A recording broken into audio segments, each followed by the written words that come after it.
Bismillahirrahmanirrahim. Dear students, Assalamu alaikum.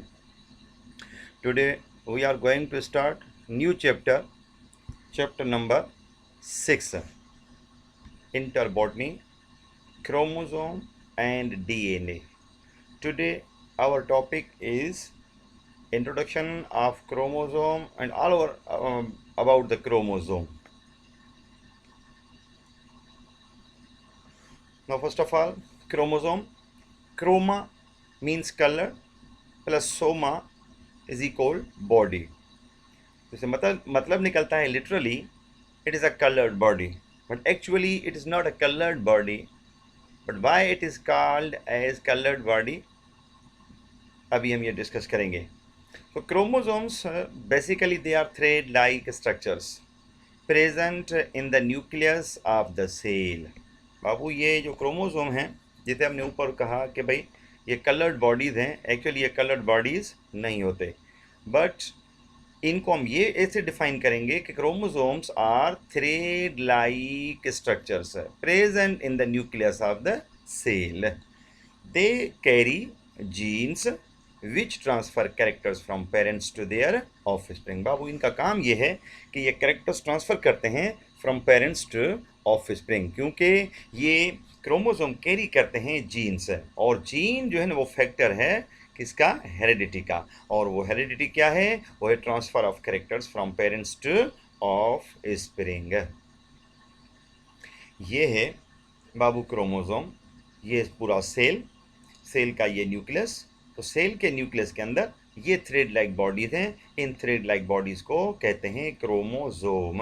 और chromosome जो है ये जो है वो it is made up of DNA and protein. So DNA जो है ये एक फाइबर है, ये एक डीएनए जो है डबल स्ट्रैंडेड हेलिकल स्ट्रक्चर है जो आपके सामने ये है. अब इसको हम कहते हैं कि ये क्रोमोसोम की कंपोजिशन में शामिल है, लेकिन वो क्या कहते हैं डीएनए का वो पोर्शन, मिसाल के तौर पे ये पोर्शन जो कोई पर्टिकुलर फंक्शन परफॉर्म करता है उसको क्या कहते हैं, उसको जीन कहते हैं. बाबू आओ अब देखते हैं कि क्यों कहते हैं इनको coloured bodies. They were named as coloured bodies. किसने नाम दिया, by German embryologist called Walther Flemming. कब, इन 1882. ये साइंटिस्ट थे जिन्होंने मतलब के क्या किया बाबू, तो ये इन्होंने मतलब कि इनको कलर्ड बॉडीज़ कहा. क्यों कहा कलर्ड बॉडीज़, ये है वाल्थर फ्लेमिंग 1882 में. ये वाल्थर फ्लेमिंग जर्मन बायोलॉजिस्ट हैं, इनको हम एम्ब्रोलॉजिस्ट भी कहते हैं. और इन्होंने ही बाबू क्या किया था, इन बॉडीज़ को जो उन्होंने न्यूक्लियस से दरियाफ्त की थी थ्रेड लाइक बॉडीज़, उनको इन्होंने कलर्ड बॉडीज़ का नाम दिया था.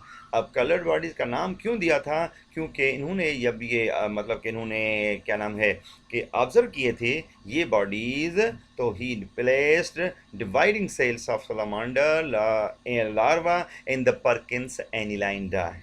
बाबू इन्होंने जब एक्सपेरिमेंट परफॉर्म किया था, जब ये ऑब्जर्व किया था, तो इन्होंने परकिंस एनिलाइन डाई में मतलब के सलामांडर के लार्वा को रखा था. Then he observe that chromosome become darker than other organelles of the cell, so were named as a coloured body.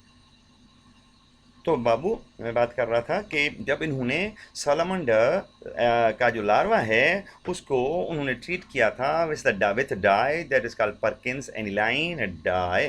सो इस वजह से जब उन्होंने ऑब्जर्व किया तो क्रोमोसोम जो थे ना न्यूक्लियस के अंदर वो ऑर्गेनेल डार्कर हो गए, बाकी बकाया जो ऑर्गेनेल थे उन्होंने वो कलर अब्जॉर्ब नहीं किया. इस वजह से इन्होंने इनको बोला है darker bodies means coloured bodies.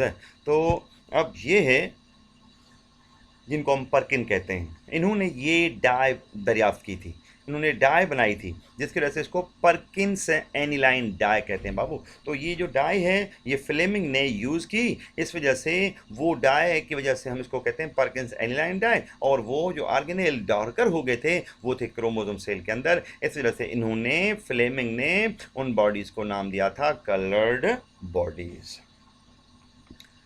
अब ये है बाबू सलामांडर जो आपने देखा होगा. इसको हम सलामांडर कहते हैं। और ये है लार्वा ऑफ सलामांडर, जिसके जो सेल डिवाइडिंग सेल्स थे उन्होंने ट्रीट किया था उस डाई से जो मैंने आपको पहले दिखाई, परकिंस एनिलाइन डाई, जिसकी वजह से हम इसको कहते हैं कि भाई वो उन्होंने क्रोमोसोम जो है दरियाफ्त किया था इस सलामांडर के लार्वा से। ये थी discovery of chromosome. Now number of chromosome, number is changed in different organisms, such as we can say number of chromosomes different in different species, such as बाबू यहाँ पे देखें, पेनिसिलियम में 2 होते हैं सबसे कम एक पेयर में, मॉस्किटो में 6 होते हैं 3 पेयर होते हैं, और ड्रोसोफिलिया में 8 होते हैं 4 पेयर में, और गार्डन पी जो है बाबू 14 होते हैं और 7 उसके पेयर्स होते हैं, और फ्रॉग जो है उसमें 26 होते हैं 13 पेयर्स होते हैं, और ह्यूमन बीइंग में कितने 46 और 23 टोटल पेयर्स होते हैं। और फर्न जो है और शुगर केन में होते हैं टोटल 80 क्रोमोसोम और 40 पेयर्स होते हैं। और फर्न जो है, फर्न प्लांट का नाम है, इसमें सबसे ज़्यादा क्रोमोसोम का नंबर होता है 1000 और 500 पेयर्स होते हैं। तो वो नंबर जो है ना वो डिफरेंट होता है डिफरेंट ऑर्गेनिजम्स के अंदर। अब आते हैं structure of chromosome.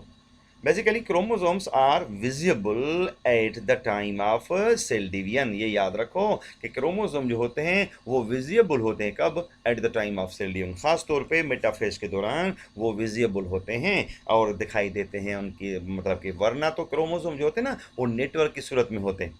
So in mature cell each chromosome is consist of 2 thin threads called chromatids, which are attached with a common point called as centromere, and centromere is surrounded by disc-shaped protein called as kinetochore। बाबू तो ये है उसकी structure. देखो तो ये है mature cell के अंदर ये 2 थ्रेड पे मुश्तमिल होता है, ये एक थ्रेड, ये दूसरा थ्रेड, ये दोनों थ्रेड्स को क्या कहते हैं, क्रोमेटिड्स कहते हैं बाबू। तो ये है इसका कॉमन पॉइंट, अटैचमेंट पॉइंट, जिसको सेंट्रोमियर कहते हैं, और ये रहा इसके बाहर काइनेटोकोर। तो ये है क्रोमोसोम की स्ट्रक्चर। सो जैसे मैंने बोला ड्यूरिंग लेप्टोटीन क्रोमोसोम्स, लेप्टोटीन क्या है, ये स्टेज है मियोसिस की, प्रोफेज 1 ऑफ द मियोसिस की एक स्टेज है, फर्स्ट स्टेज, जिसको हम लेप्टोटीन कहते हैं। तो chromosome seen as a thin thread. अच्छा, तो हम बात कर रहे थे कि during leptotene chromosome seen as thin thread which are called as chromonema या क्रोमोनीमेटा भी कहते हैं इनको, विच है bead like areas called as chromomeres कहते हैं उनको बाबू। तो अब ये जो क्रोमोमर्स हैं थोड़ा सा आते हैं, अब ये है क्रोमो, मतलब कि क्या नाम है, क्रोमोनीमा, ये है पूरी के पूरी जो क्रोमोसोम, उसके अंदर ये था थिन थ्रेड दिख रहे हैं आप, ये इन जो थिन थ्रेड है ना उनको क्रोमोनीमेटा कहते हैं बाबू। और ये एक क्रोमोसोम जब डुप्लीकेशन होती है तो मैच्योर सेल के अंदर ये 2 हो जाते हैं, तो ये दोनों इसकी क्या कहलाती है, क्रोमेटिड। ये एक पूरी क्रोमेटिड है, यहाँ से लेकर यहाँ तक और यहाँ से लेकर यहाँ तक। अब इसके अंदर जो थिन थ्रेड है बाबू, वो थिन थ्रेड जो है ना इसको क्रोमोनीमेटा कहते हैं, और ये at the time of cell division होता है, ये हाईली कॉइल होता है उसके धागा के अंदर, तो इसको कहते हैं क्रोमोनीमा कहते हैं या क्रोमोनीमेटा कहते हैं। और जब ये हाईली कॉइल होता है उसके ऊपर बीड लाइक स्ट्रक्चर्स बनते हैं, बीड लाइक स्ट्रक्चर्स बनते हैं, उन बीड लाइक स्ट्रक्चर को कहते हैं बाबू, क्या कहते हैं उनको, क्रोमोमर्स कहते हैं। तो ये स्ट्रक्चर जो है वो लेप्टोटीन के दौरान। Now the two chromatids of the same chromosome are called sister chromatids, and the chromatids of two different chromosomes are called as non-sister chromatids। ये देखे बाबू, अब इस क्रोमोसोम में कितनी क्रोमेटिड हैं, 2, ये एक और ये दूसरी क्रोमेटिड। अब इन दोनों क्रोमेटिड को अगर एक क्रोमोसोम की हैं तो क्या बोलेंगे, सिस्टर क्रोमेटिड्स। अच्छा, अगर 2 डिफरेंट क्रोमोसोम की होती या फिर दूसरा भी होता तो फिर उनकी कहते नॉन सिस्टर क्रोमेटिड्स बाबू। अच्छा, उसके बाद